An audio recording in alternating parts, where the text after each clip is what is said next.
O maestro, pai do Moser, que não está aqui, né?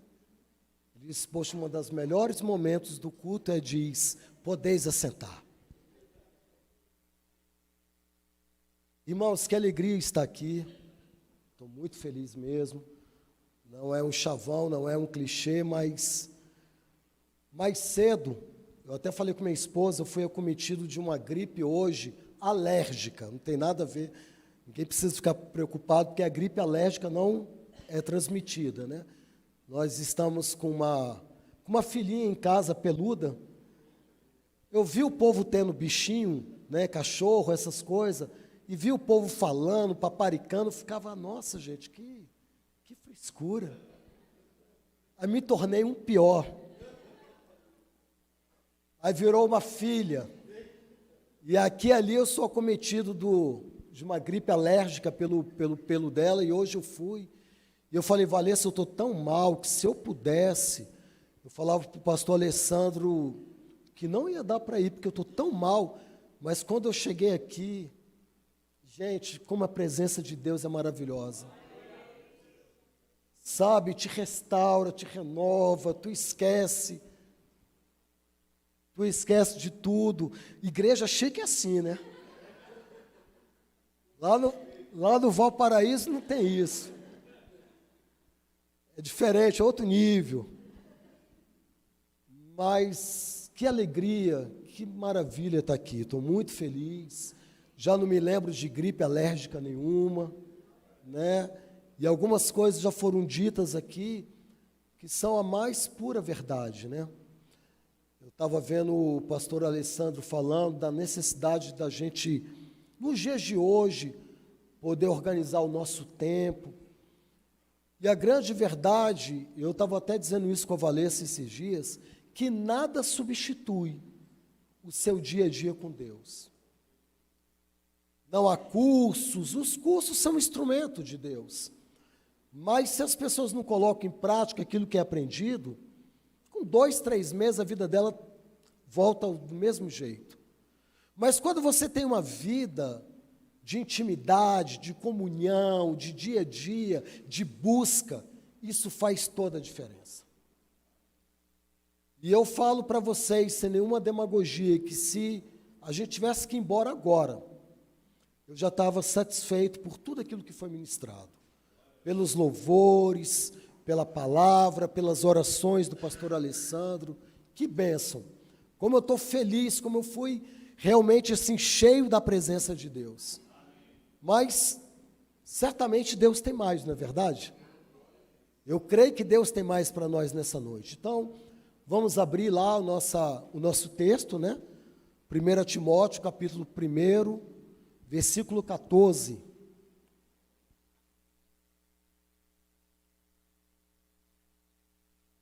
Diz assim a palavra de Deus, transbordou, porém, a graça de nosso Senhor com a fé e o amor que há em Cristo Jesus. Amém? Curva a sua cabeça, vamos fazer uma rápida oração. Maravilhoso Deus, nós te entregamos agora, meu Pai, essa mensagem nas tuas mãos. E nós pedimos agora a condução, meu Pai, do teu Espírito Santo através dessa palavra. Que o Senhor, meu Pai, faça propagar aquilo que lhe apraz, porque é o teu Espírito que nos convence do pecado, da justiça e do juízo. Ninguém estaria aqui se não fosse o teu Espírito ter trabalhado em nós. É impossível ao homem se converter sem a atuação do Espírito Santo. Então, Deus, nessa noite, nós estamos aqui e precisamos do teu Espírito, para que o Senhor faça fluir, para que o Senhor crie vida nessa palavra, que é a palavra dos céus, de Deus. Então, Pai, em nome de Jesus Cristo, nós consagramos agora esse momento, que é o momento sublime do culto, que é a Tua palavra. Em nome de Jesus, amém, amém, amém, glória a Deus. O texto fala sobre graça, sobre fé e sobre o amor. Então, é nessas 3 palavras que eu quero permear a nossa mensagem nessa noite. E eu quero começar falando da graça.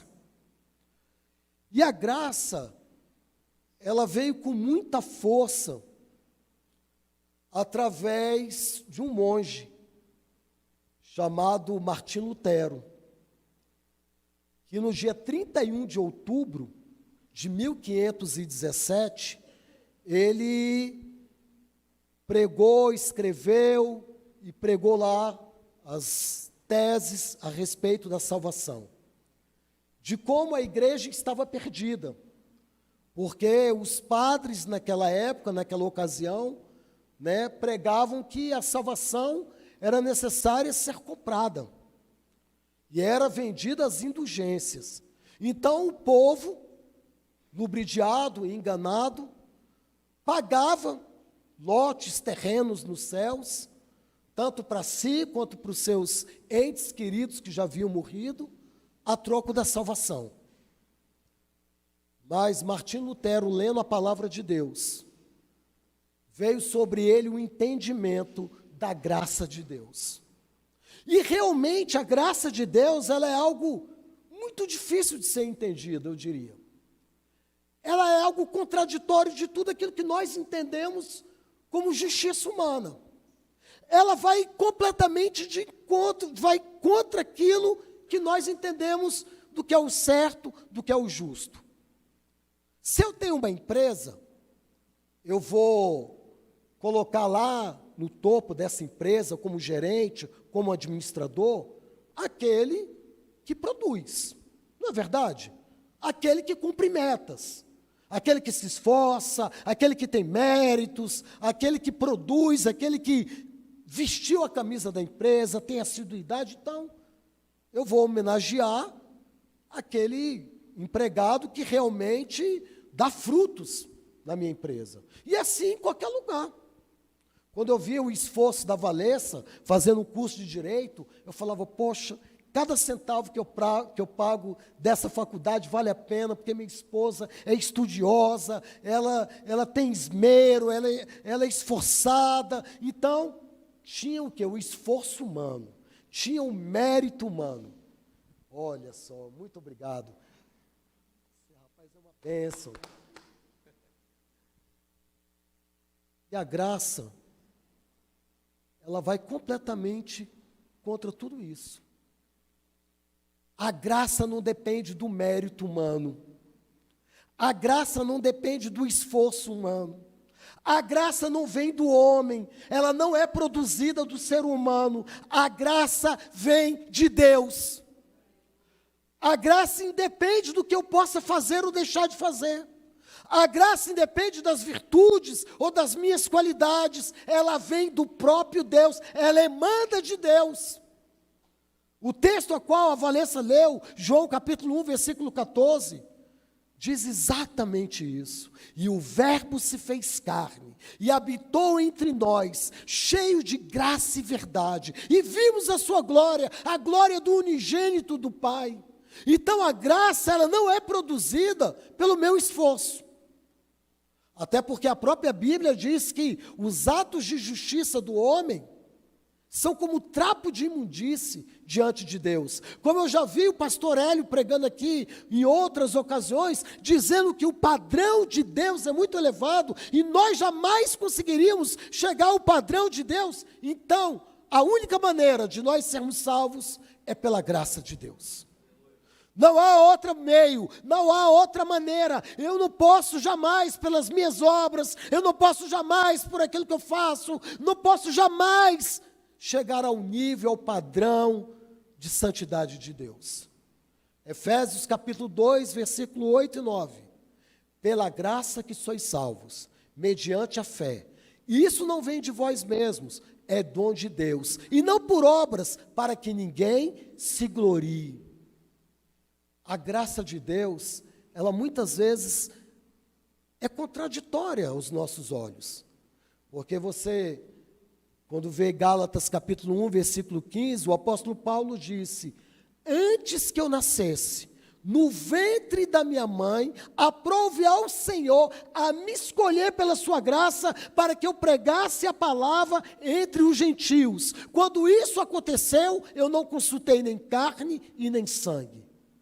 Ora, Deus escolheu Paulo, um homem que perseguia, um homem que matava, um homem que prendia, um homem que escarnecia. Diz o texto que na morte lá de Estevão, as pessoas deixavam as suas roupas aos pés de Paulo, para que pudesse apedrejar Estevão. E por que as pessoas deixavam as suas roupas aos pés de Paulo? Porque eles usavam túnicas muito compridas e atrapalhava a jogar a pedra. E Paulo dizia: olha, tira aqui, ó, deixa aqui a tua roupa para você poder lançar essa pedra de uma maneira melhor. Só que esse homem que prendia, esse homem que matava, esse homem que escarnecia, esse homem que zombava, que tinha Jesus Cristo como uma seita, foi o que Jesus escolheu. Isso é muito contraditório. E quando o irmão lá fala para Jesus: eu vou orar por ele, o Senhor não sabe o que ele tem feito contra a tua igreja, Senhor.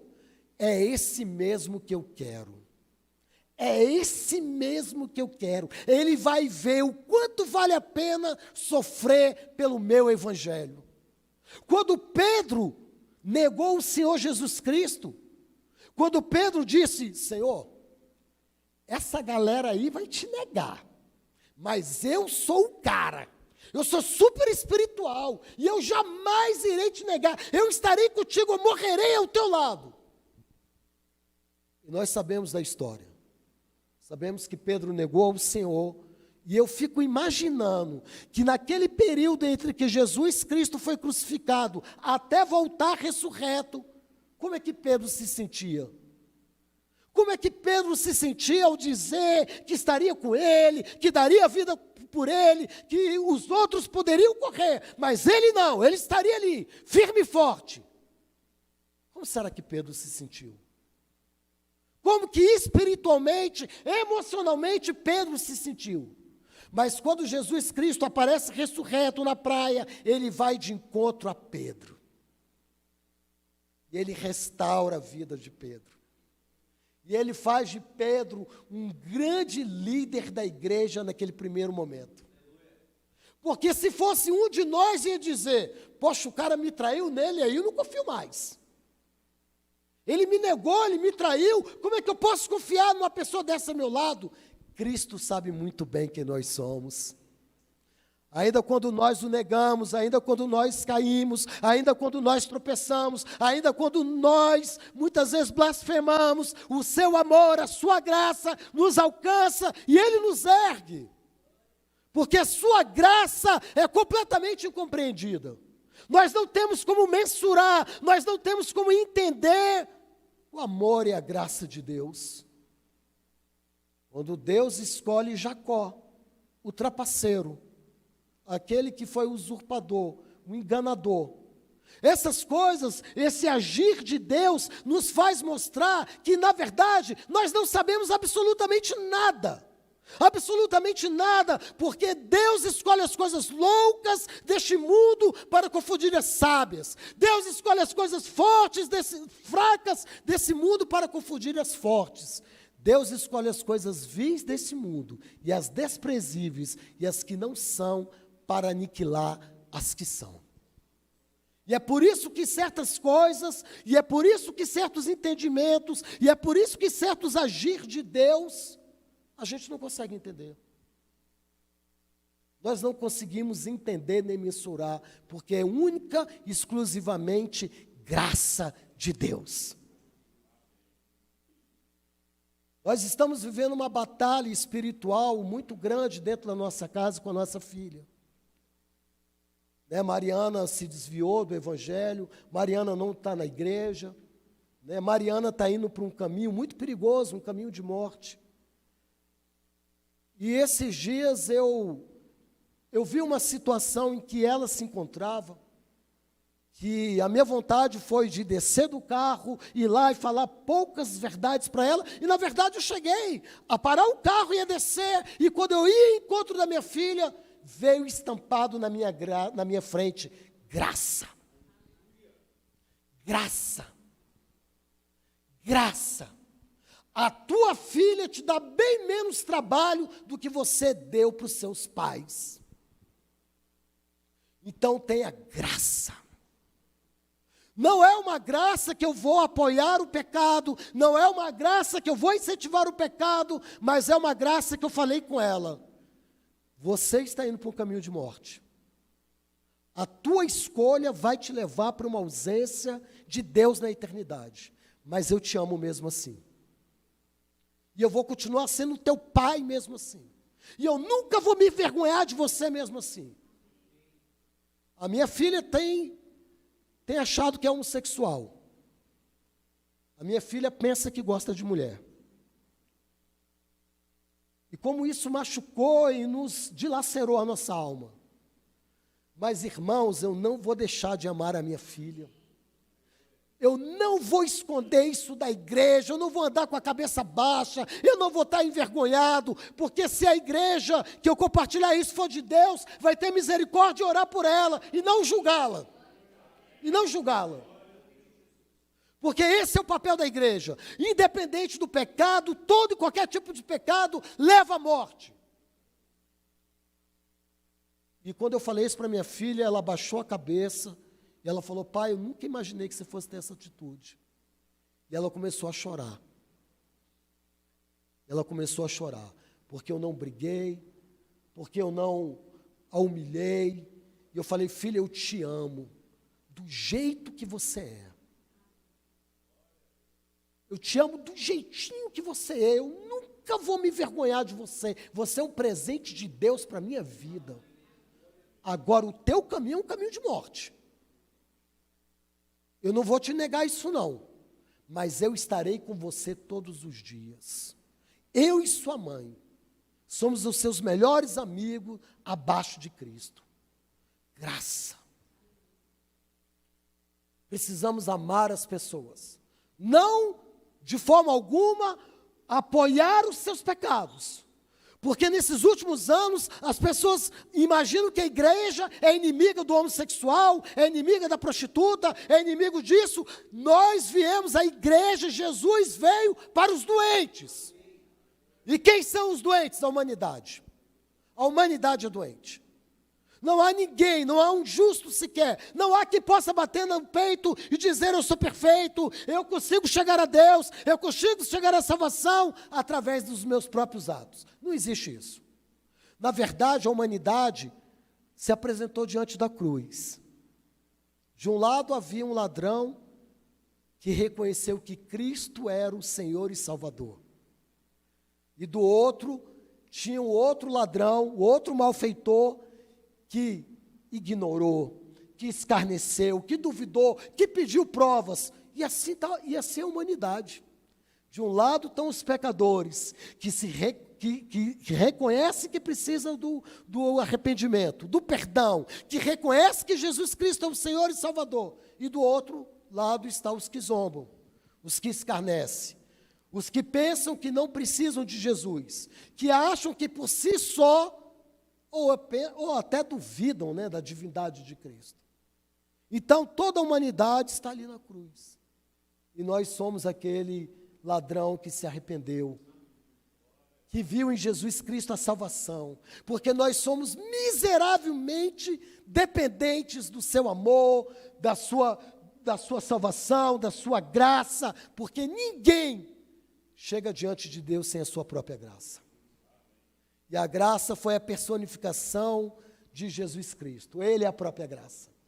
Ele se fez a própria graça. Ele nos comprou, Ele nos remiu. Ele foi o sacrifício vivo, o Cordeiro imaculado de Deus, porque não havia nenhum perfeito.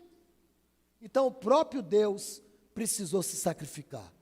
Que história linda, né? O próprio Deus que se sacrifica. O próprio Deus que vira a própria ovelha diante do matadouro. O próprio Deus que vai diante dos seus tosqueadores, diante dos malfeitores, como uma ovelha muda, sem abrir a boca. Única e exclusivamente por amor. Não foi Pilatos que o crucificou.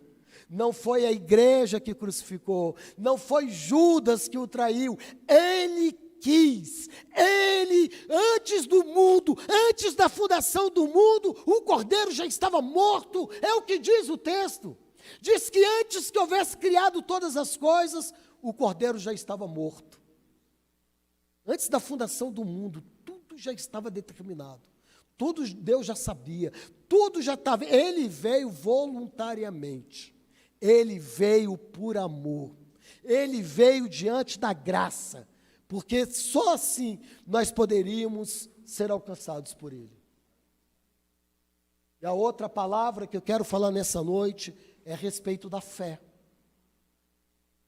Irmãos, a fé embrionária, a fé originária, é aquela fé que você não consegue crer em Jesus Cristo sem o agir do Espírito Santo.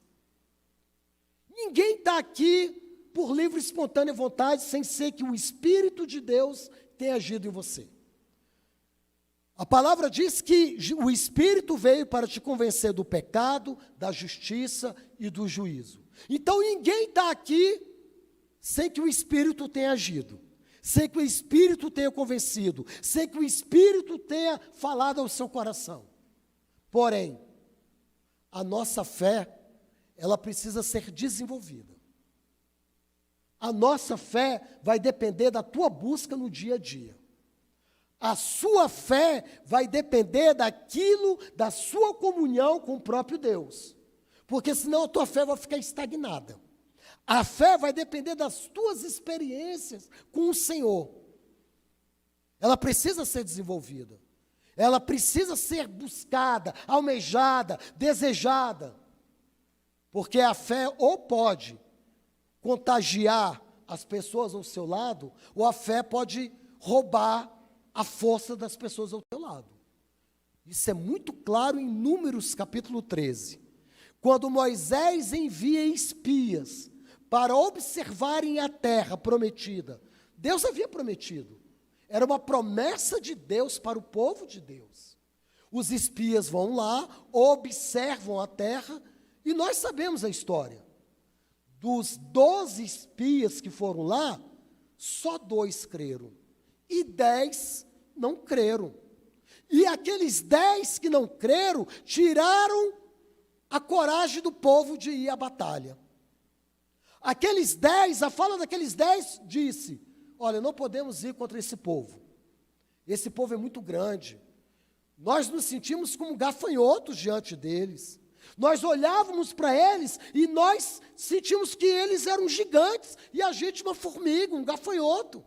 Como é que a gente vai lutar com um povo muito mais numeroso, muito mais forte do que a gente? E diz o texto que aquela palavra tirou a coragem do povo ir.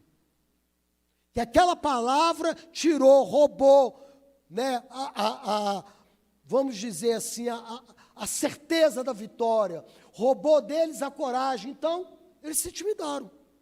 Então, a tua fé, ou a tua falta de fé, ou pode motivar, ou pode desmotivar as pessoas ao teu lado. É por isso que Jesus Cristo disse que a fé é como um grão de mostarda. Ela é a menor das hortaliças, a menor das sementes, mas quando ela cresce, ela dá ninho, ela dá sombra e ela dá frutos. Quando a tua fé cresce, pessoas vão se espelhar em você. Quando a tua fé cresce, ela vai servir de abrigo para quem está precisando. A tua fé vai servir de alimento para quem está precisando. Irmãos, quando nós fomos para o Valparaíso, teve um dia que eu estava orando, eu deixei o carro no Lava Jato. E a mulher falou assim, vem buscar o carro daqui 1 hora. Eu fui orar. Lá no eixo, naqueles gramadões debaixo das árvores, ali orando. Irmãos, e eu comecei a orar a Deus, eu vi como se o céu se abrisse diante de mim. E Deus falou comigo, você vai construir uma igreja. Eu vou te dar todos os recursos. Irmãos, eu tive tanta certeza que aquilo era de Deus. Eu tive tanta certeza que era Deus falando comigo. Mas pode ser que se alguém ouvisse, podia dizer, está ficando maluco. Sabe quanto que é o dízimo da minha igreja? A receita da minha igreja? 5 mil, 6 mil reais por mês. Esse é o dízimo da minha igreja. Nós temos de receita, quando no muito 7 mil. Pai, é no mínimo 5 mil, no máximo 7 mil. Aí alguém podia pensar, está ficando maluco. em fazer uma obra com uma receita dessa. Aí Deus falou assim comigo: você vai falar com 7 pessoas. Você vai dizer que você vai comprar um terreno. Nessa época, pastor Moço, nós tínhamos 60 mil, que a gente estava no restaurante, não pagava aluguel. Pastor Hélio foi o primeiro a ofertar no meu ministério, com 25 cadeiras lá, que ele abençoou para a gente poder sentar. E nós estávamos no restaurante e não pagava aluguel. E eu fui juntando dinheiro, aí tinha 60 mil. Aí apareceu um terreno que custava 85 mil. Falei, poxa, falta só 25 mil. Aí o cara falou assim para mim: te dou 30 dias para você juntar esses 25 mil. Falei, tá certo. Aí Deus falou assim: você vai falar com 7 pessoas. Aí eu fui, puxa. Aí coloquei no papel aquelas 7 pessoas que veio na minha mente. Aí coloquei. Aí fui lá para o gramadão, orei, gritei, lutei karatê lá. O povo olha e deve pensar: esse cara é maluco, né? Aí fui e mandei a mensagem, fui para a igreja e deixei o celular em casa. Quando eu cheguei em casa, nós tínhamos 100 mil reais.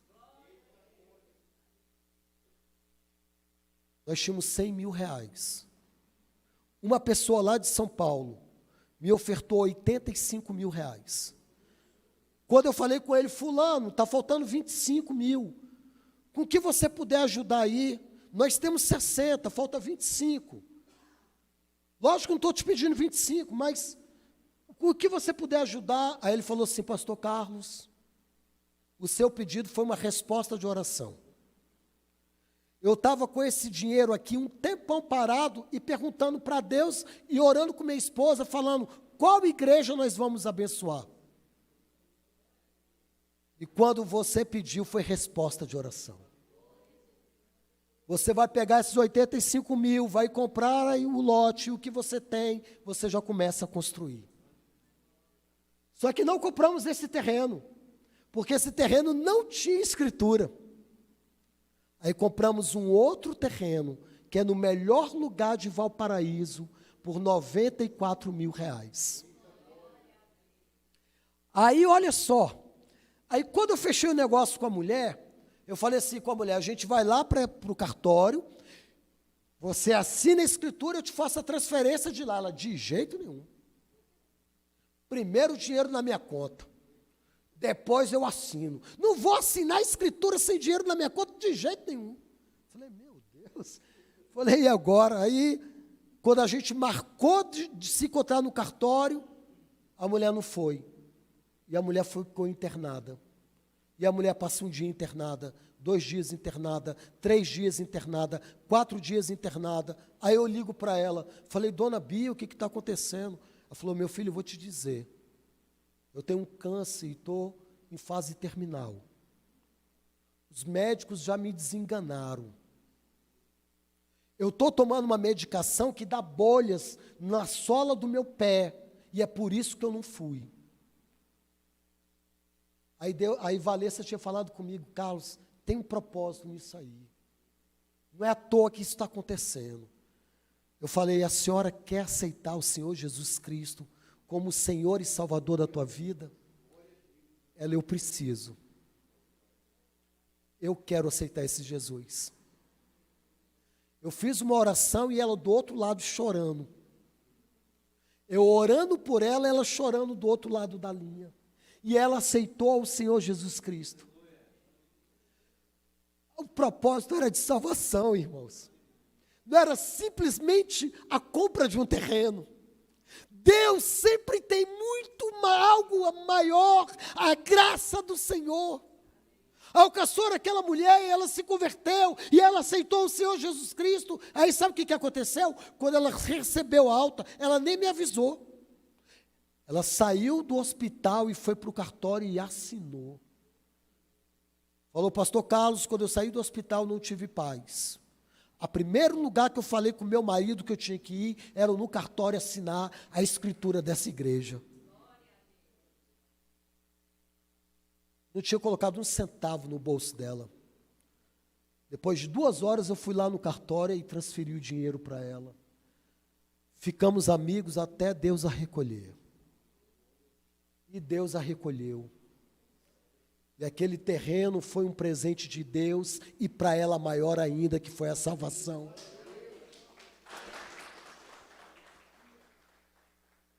Deus faz infinitamente mais do que a gente pensa ou imagina. Irmãos, quando foi agora para retornar à obra, porque nós tomamos tanto calote, eu peguei um bandido, o cara foi um estelionatário, o cara passou a perna, o cara forjou um cheque. Irmãos, a gente realmente viveu tempos muito difíceis. E aí, depois de tudo isso, todas as ofertas secaram. E aí Deus falou comigo no início do ano, em janeiro: você vai retornar à obra. E eu pensei assim, será que eu estou ouvindo a voz de Deus? Porque como é que eu vou retornar à obra? Deus falou, você vai retornar à obra e você vai contar com seus recursos e o recurso do seu pai e de mais ninguém. Aí eu falei, gente, a gente vai retornar à obra. Aí o meu tesoureiro vira e fala para mim, pastor, tem certeza? O dízimo da igreja eu acho que caiu. Você tem certeza disso? Rapaz, na hora que ele falou isso, eu senti um frio na espinha. Falei, rapaz, tenho. Tenho sim. E começamos. E retornamos à obra. Primeiro mês, tranquilo. Ficou um déficit lá embaixo, mas beleza, né? Eu tinha uma reservinha, né? Meu pai me ajudou. Primeiro mês, uma bênção. Segundo mês, mais ou menos. Imagina você está construindo uma obra com 6 mil reais de dízimo, de oferta. Chegou no terceiro mês, eu parei de dormir. Falei, como é que eu vou pagar os cartões de crédito? Que eu comprei material de construção. Irmãos, eu passei dias sem dormir. Eu falei, eu estou indo para o buraco e levando meu pai junto comigo. E agora, o que eu vou fazer? Mas Deus não falou. Irmãos, de uma hora para outra, aí veio uma enxurrada de ofertas. Veio uma enxurrada de ofertas. E aí Deus usou o rapaz lá de São Paulo novamente, e ajudou, e veio e tranquilizou. Deus é Deus. Se Deus fala, Ele cumpre. Porque isso, irmãos, não tem lógica você construir uma obra com 6 mil reais. Isso é fé. Isso é fé. É você crer de que Deus vai fazer aquilo que você não está vendo. Eu fico pensando, será que aquela galera que foi com Josué, que foi cercar Jericó, porque eles ficaram ali cercando, deram 7 voltas, e Jericó era uma cidade intransponível. Jericó tinha as muralhas que eram conhecidas dos seus adversários, que todo mundo era sucumbido, porque as espessuras daquelas muralhas de Jericó eram de 7 metros de espessura. Todos os adversários de Jericó eram sucumbidos ali, não conseguiam entrar em Jericó, não conseguiam vencer as muralhas.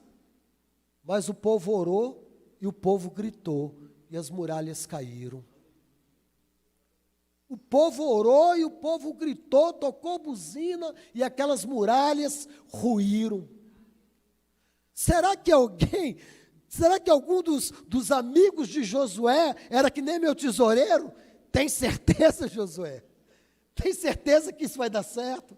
Tem certeza que a gente gritar vai dar certo? Porque a fé, irmãos, para quem está de fora parece loucura mesmo. Porque a fé, para quem você vai dizer que vai entrar numa empreitada, que você vai fazer algo, para quem está de fora, fala, cara, isso não vai dar certo. Isso é um segredo entre você e Deus.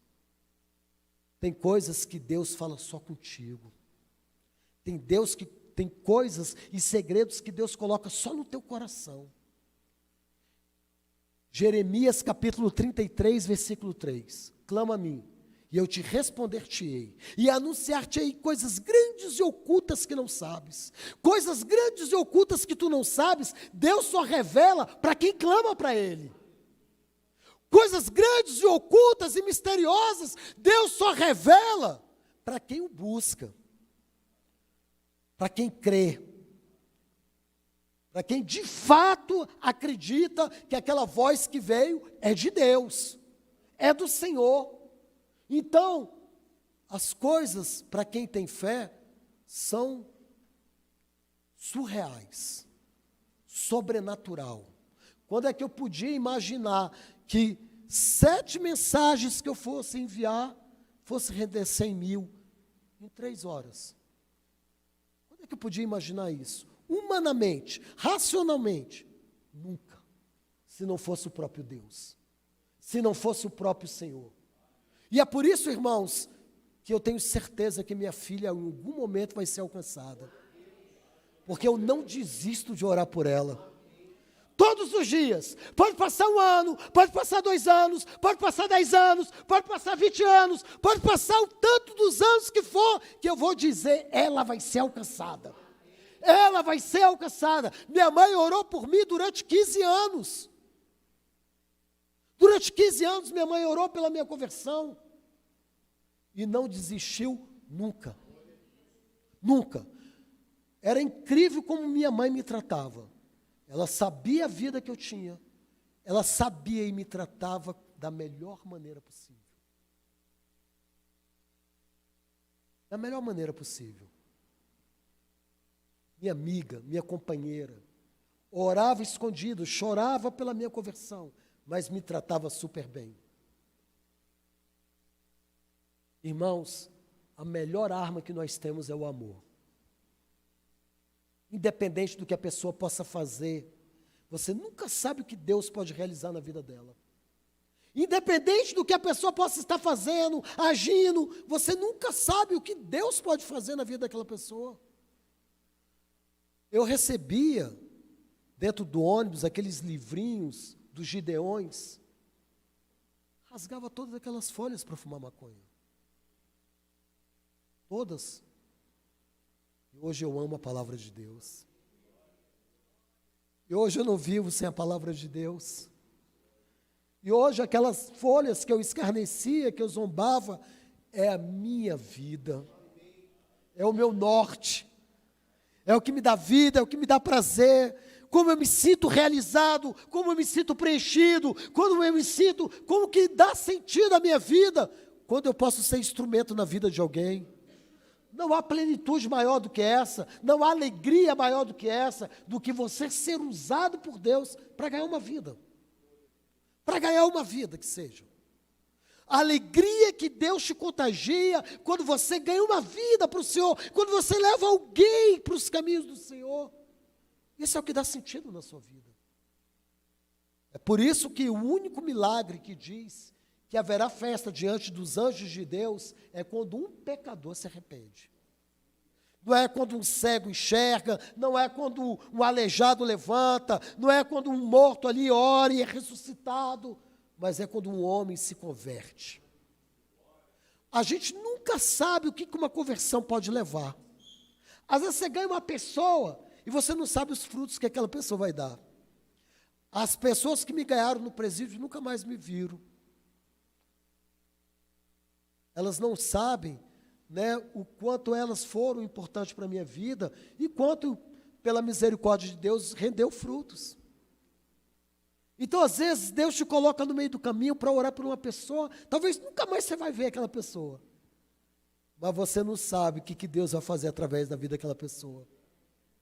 As coisas de Deus são muito profundas, irmãos, são extremamente profundas, e aí, para finalizar, eu quero falar sobre o amor de Deus. Lá em João capítulo 17, capítulo 13, versículo 35, Jesus Cristo disse algo muito forte e interessante. Vocês serão conhecidos pelo amor. Quando vos amares uns aos outros, vocês serão conhecidos como meus discípulos. Então, irmãos, não há espaço no nosso coração para rancores. Esse cara que me roubou lá da igreja, ele virou assim, num momento crucial da discussão, ele falou, prova que você me deu esse dinheiro. Irmão, subiu uma raiva dentro de mim. Subiu uma raiva. Gleice até me olhou assim diferente, né? Não, irmãos, eu vou confessar, me deu vontade de pegar ele pelo colarinho. Me deu vontade. Mas eu fugi daquilo. Eu saí, eu corri. Sabe como José fez lá com a mulher? Eu corri da mesa. E eu entrei dentro do carro, eu fui embora chorando de raiva. E pensando, como é que ele fala isso? O que ele está se baseando nisso? E descobri que tinha um jeito mesmo, que algum dinheiro que eu tinha passado para ele não ia ter lastro. E aí eu entendi algo maquiavélico. Mas, irmãos, eu falei, eu o perdoo. Não queria perdoar, mas eu o perdoo. Eu chorei, eu gritei, eu gemia, eu perdoo, e por dentro, não perdoa. Mas eu perdoei, irmãos, e Deus é testemunha. Eu perdoei aquele homem e orei por ele, e Deus me levou a orar por ele, eu ficava orando por ele. Deus abençoa, tem misericórdia, não quero que o Senhor pese a mão nele, tenha misericórdia dele. E quando Deus agora me abençoou, Deus falou, a chave da tua vitória foi a tua posição. A chave da tua vitória foi a tua posição. Você sabe como você está agora, mas você não sabe como que ele está. Aquela pernada que ele me deu, diante do que Deus me deu, não significou nada. Você tem que perdoar mesmo quando você não consegue. O perdão não é uma opção, o perdão é uma obrigação. Não há espaços para quem segue a Deus, para quem anda com o Espírito Santo de Deus, ter rancor, ter mágoas, independente do que a pessoa tem feito com a tua vida. Independente se a pessoa te machucou ministerialmente, independente se a pessoa te machucou financeiramente, independente se a pessoa te machucou em qualquer área familiar. Até porque as pessoas que mais te machucam são as que mais você ajuda. Irmãos, são as que mais você ajuda. Sempre é assim. As pessoas que te traem, as pessoas que falam mal, as pessoas que acabam te escarnecendo, as pessoas que muitas vezes te apunhalam por trás, foi as pessoas que você mais amou, você mais ajudou, que você mais confiou, e é por isso que machuca, e é por isso que dói, e é por isso que rasga o nosso coração. Mas a graça de Deus te dá o poder de perdoar. A graça de Deus te dá o poder de amar. Mesmo assim, Deus não rejeitou o amor dele por mim e por você pelos nossos pecados. Deus não rejeitou a nossa salvação porque ele se frustrou com a gente. Então, irmãos, esqueça, porque você vai se frustrar e você também vai frustrar também. Nós vamos magoar e vamos ser magoados, isso faz parte da vida, mas o Senhor te dá capacidade e te ensina a amar. O Senhor te ensina a amar. O Senhor traz equilíbrio, porque a essência dele é o amor. Lá em 1 João diz, Deus é amor. E o verdadeiro amor lança fora todo medo. O verdadeiro amor lança fora todo medo, porque Deus coloca o amor na gente que não é humano. Ele não brota na terra, ele não nasce de dentro de nós, é de Deus. Por isso que muitas vezes você vê pessoas se doando, abrindo mão do seu conforto, da sua segurança, em prol de pessoas que ela nunca viu. E aí também parece loucura. Pastor Sérgio conhece muito bem, pastor Cauí, que Deus já recolheu. Pastor Cauí, você conheceu ele também, não conheceu? Pastor Cauí? Irmãos, pastor Cauí é uma das histórias mais lindas que eu conheço. Pastor Cauí era que nem o pastor Carlos, também era um sonhador. E o pastor Cauí não tinha recurso nenhum, irmãos. Era um homem simples, era um homem humilde. Não tinha recurso nenhum, mas ele tinha um sonho. Ele queria abrir um abrigo para homens, para moradores de rua. Ele não tinha um centavo. E eu olhava e dizia, cara, esse pastor Cauí está doido, meu irmão. Está viajando na maionese. Nunca ele vai conseguir um projeto desse tamanho. Pastor Sérgio foi o primeiro homem que deu uma oferta para o pastor Cauí. Eu me lembro até hoje. Eu me lembro até o valor, não vou dizer não. Mas foi um valor alto. Foi um valor muito alto para a época. E o pastor Sérgio foi lá e deu uma oferta para o pastor Cauí. E aí ele ganhou outra oferta. E aí ele ganhou outra oferta. Pastor Cauí abriu, gente, um abrigo para 200, 300 homens, sem ter um centavo. Quando eu fui ver aquela terra pela primeira vez que ele tinha comprado, uma terra feia, toda desnivelada, depois, quando eu volto, depois de um tempo, era um oásis. Quem conheceu aqui o Vinho de Vida? Levanta a mão. Pastor Hélio, irmão, poucas pessoas, mas era um oásis. E sabe como ele alimentava aquelas pessoas? Só de doação. Eu entrei lá no celeiro, eu entrei lá onde que guardava comida, era um absurdo de sacos de arroz, de feijão, de açúcar, de café, passava desse teto. Tudo doação. Nunca faltou absolutamente nada, porque no projeto que Deus está, Ele se responsabiliza. Ele faz, é Ele que cria, Ele, como diz lá em Romanos, Deus é o Deus dos vivos e dos mortos, e traz a existência, e chama a existência aquilo que não existe, como se existisse, como se já fosse real. O que é isso? É amor. Pastor Cauí, eu vi ele fazendo. Ele pegava aqueles moradores de rua, cheio de chagas, cheio de feridas, ia lá e tratava, e colocava a mão, e colocava remédio, e amava, e abraçava aquela pessoa que talvez eu e você fosse ficar com nojo de abraçar, fosse ficar com receio de pegar uma bactéria, porque a pessoa é muito suja. Ele ia lá e abraçava. O que é isso, irmãos? Para uma pessoa que ele nunca viu, é amor, irmãos. É o amor que Deus coloca no coração. É o amor que o Senhor coloca nos nossos corações de amar uma pessoa que talvez você nunca tenha visto. E você se preocupar com ela. Eu me lembro que a primeira vez que a gente foi no Valparaíso, a primeira vez, estava ainda naquela transição de a gente conversando, aí eu voltei e falei assim para a Valessa no caminho, engraçado, Valessa, eu nunca vi essas pessoas. Eu as amo. Eu já me preocupo com elas. Só tinha visto as pessoas uma vez. O que é isso, irmãos? É um amor que Deus coloca. E ele é inexplicável. E ele é imensurável. Você não tem como explicar com palavras humanas. Você não tem como explicar, porque é algo sobrenatural, vem de Deus, não vem de você. Então não tem palavras, não tem explicação. Como Neemias. Diz o texto que Neemias fica sabendo que o povo estava em grande desolação, que o povo estava em miséria lá em Jerusalém, que o povo estava completamente abandonado. Neemias não tinha nem nascido em Jerusalém.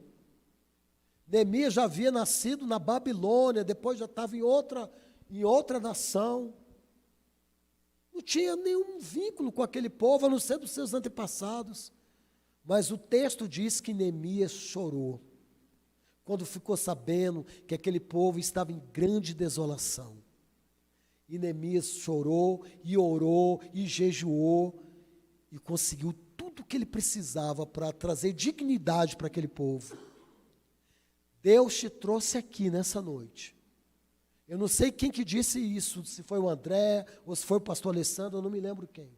Mas uma coisa que foi dita aqui é a mais pura verdade. Você não está aqui porque você quis, você está aqui porque Deus te atraiu. Salmo 100, o Senhor nos escolheu, foi Deus que nos escolheu e nos fez ovelhas do seu aprisco. Deus é quem te escolheu. Deus é que te trouxe hoje aqui, para que você pudesse ouvir essas verdades, para que tudo aquilo que foi compartilhado, de alguma maneira, possa tocar o teu coração. Para que aprendamos a amar. Porque quando você é usado por Deus para orar por alguém, quando você é usado por Deus para salvar alguém, você muda o destino daquela pessoa na eternidade. Você tira ela de uma situação de morte eterna para vida eterna. Irmãos, isso é um peso muito grande. Muitas vezes a gente não se atenta como que isso é importante. Diz que lá na glória todas as visões apocalípticas que tinha, já estou terminando, Mais 3 minutinhos. Todas as visões apocalípticas que a gente vê de João e Apocalipse, o tempo inteiro a igreja chama Jesus de o Cordeiro. O Cordeiro. O Cordeiro, sabe por quê? Porque lá na eternidade, a igreja não vai esquecer do que Cristo fez por nós. Lá na eternidade, nós vamos ser o tempo inteiro gratos ao Senhor por aquilo que Ele fez por nós na cruz, porque nós nunca vamos entender esse amor e saber o peso. Eu me lembro que assim que eu me converti, eu estava lá no presídio, aí eu fiquei pensando assim, cara, essa vida de, poxa, me converti, virei crente, cara, que roubada que eu entrei. Que roubada. Aí eu falei com Deus em secreto. Vida de crente é muito monótona, né, Deus? É só da igreja para casa, né? Igreja para casa deve ser uma coisa muito chata, mas eu sei que eu preciso desse caminho. Aí Deus gritou no meu coração, irmãos, que coisa linda. Quando você estiver na eternidade, você vai ver o quanto valeu a pena ter me servido. Quando você estiver na eternidade, você vai ver o quanto valeu a pena ter me servido. Nós não temos ideia do que Cristo fez por nós. Nós não temos ideia do que vai ser morar na eternidade, aonde todas as nossas lágrimas serão enxugadas, aonde não haverá mais choro, nem pranto, nem ninguém com câncer, nem ninguém com depressão, nem ninguém com Alzheimer, nem ninguém com isso, uma alegria eterna, um casamento que não haverá divórcio. O casamento de Cristo com a sua igreja, não haverá crise, não haverá divórcio, não haverá maus momentos, será o tempo inteiro uma eterna festa, as bodas do Cordeiro. Eu não estou nem preocupado com os apóstolos. De um queria sentar à direita, outro à esquerda. Eu quero estar lá no finzinho da mesa, mas eu preciso estar nessa mesa. Eu quero estar nessa mesa. Eu preciso estar nessa mesa. Porque um amor como esse não pode ser compreendido por uma mente humana. Amém, amados? E aqui eu encerro a palavra. Eu agradeço a rica oportunidade, porque é um privilégio falar do amor de Deus. Amém?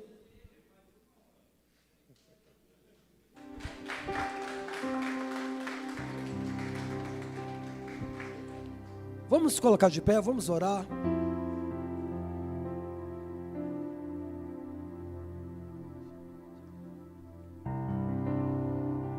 Maravilhoso Deus. Sabemos, meu Pai, em nome do Senhor Jesus Cristo, que não há ninguém que seja merecedor do Teu amor. Mas o Senhor escolheu nos amar primeiro. Então, em nome do Senhor Jesus Cristo, meu Pai, que nessa noite nós venhamos sentir cada vez mais e mais esse amor inexplicável, esse amor, meu Pai, que nos traz vitória, esse amor que nos traz, meu Pai, consolo, esse amor, meu Pai, que nos dá sentido em nossas vidas. Oh Jesus Cristo, muito obrigado por essa noite, muito obrigado por estar aqui, muito obrigado por cada vida que o Senhor atraiu, meu Pai, por cada pessoa que o Senhor trouxe até aqui, para que o Teu Espírito pudesse ministrar. Oh Deus, o Senhor prometeu, o Senhor Jesus Cristo falou, Pai, todos aqueles que Tu me destes, eu não perdi nenhum, senão o filho da perdição, para que se cumprisse a Tua palavra. Mas todos aqueles que estão na palma da mão de Cristo não podem ser arrebatados, não podem ser tomados pela fome, pela espada, pela nudez, por nada, por absolutamente nada. O Senhor é quem te guarda, o Senhor é quem te livra, o Senhor é quem traz paz, o Senhor é quem traz paz. O Senhor há de fazer infinitamente mais na tua descendência. O Senhor há de cumprir promessas na tua descendência. Você há de ver o favor de Deus na tua descendência. Que o Espírito Santo de Deus tire toda a preocupação e que a suavidade do Espírito da verdade esteja sobre a tua vida, em nome do Senhor Jesus Cristo. Espírito Santo de Deus, complete a obra na vida desse jovem, Quebra agora todas as fortalezas. Quebra agora todas as fortalezas que precisam ser quebradas. Espírito da verdade, eu oro agora para que o Senhor complete a obra que só o Senhor pode completar. Para que tu seja um instrumento, para que o teu testemunho venha impactar a muitos, em nome do Senhor Jesus Cristo, em nome de Jesus. Espírito Santo de Deus, eu oro agora, Pai Santo querido, para que o Senhor manifeste a tua graça, manifeste o teu poder. O Senhor é a tua força.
Esta luta me matar, desespero me tomar, uma expressão que seja a situação, o controle ainda está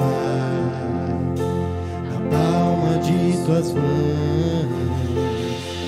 O choro dura uma noite, mas a alegria ela vem pela manhã. Eu creio, eu creio.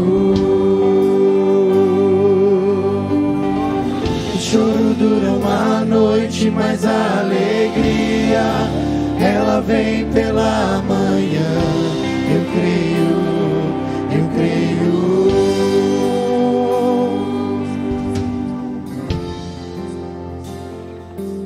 Deus, muito obrigado, abençoe todos que estão aqui.